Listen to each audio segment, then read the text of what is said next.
Kejadian ajaib ini datang dari seorang ibu yang tinggal di Mansoura, di Mesir. Dia berasal dari kalangan keluarga yang sangat miskin.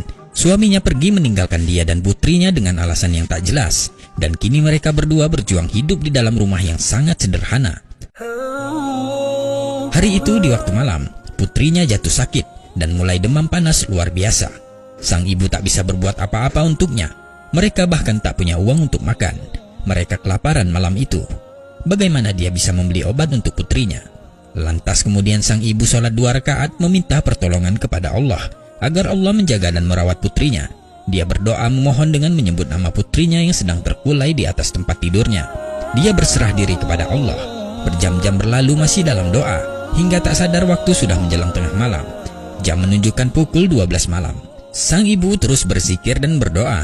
Ketika waktu menjelang pukul 1 dini hari, sang ibu mendengar suara pintu rumahnya diketuk. Dia kaget dan sontak berkata, "Siapa itu?" "Aku seorang dokter," kata suara di luar rumahnya. Dalam hati sang ibu berkata, "Mengapa ada seorang dokter yang datang ke rumahku?" Wanita itu lantas mengambil hijabnya dan membukakan pintu. "Assalamualaikum," ujar sang dokter. "Waalaikumsalam," ujar wanita itu sedikit bingung. "Di mana pasiennya?" tanyanya. "Di dalam kamar." Sambil menemani dokter itu masuk, wanita ini berkata dalam hatinya, "Allahu Akbar, siapa yang mengirim dokter ini?" Dokter segera masuk ke kamar dan memeriksa putrinya.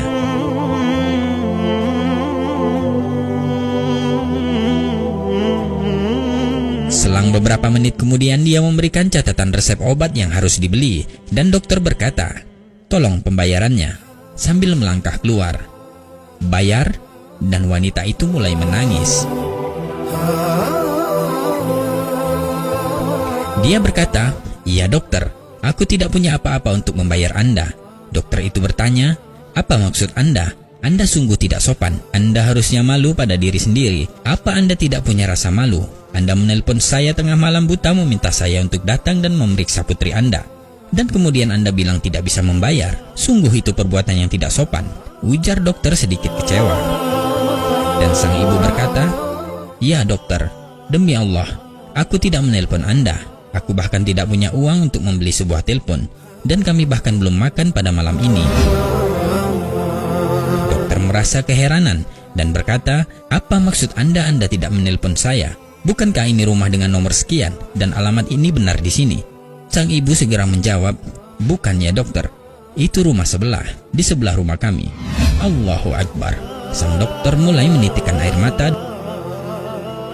Dia segera sadar dan mengerti bahwa Allah lah yang telah mengirimnya ke rumah sang ibu dengan caranya. Dokter kemudian berkata, "Ceritakan pada saya, siapa Anda?" Sang ibu mulai menjelaskan bagaimana semua itu bisa terjadi. Sang dokter semakin terharu dan menangis mendengarnya. Mendengar semua itu, sang dokter kemudian membelikan mereka makanan malam itu, dan juga dia pergi membeli obat dan memberikannya sendiri kepada wanita itu. Bahkan sang dokter memberi santunan biaya hidup 1 bulan untuk mereka, sampai kondisi mereka membaik. Alhamdulillah, pertolongan dan kuasa Allah bagi hambanya yang sabar, dan senantiasa memohon hanya kepadanya. Mintalah kepada Allah, solatlah 2 rakaat atau lebih ketika Anda dalam keadaan sulit, dan berdoalah memohon pertolongan kepadanya. Percayalah, Allah pasti akan mengabulkan, dan lihat keajaiban yang terjadi. Wallahu a'lam bishawab.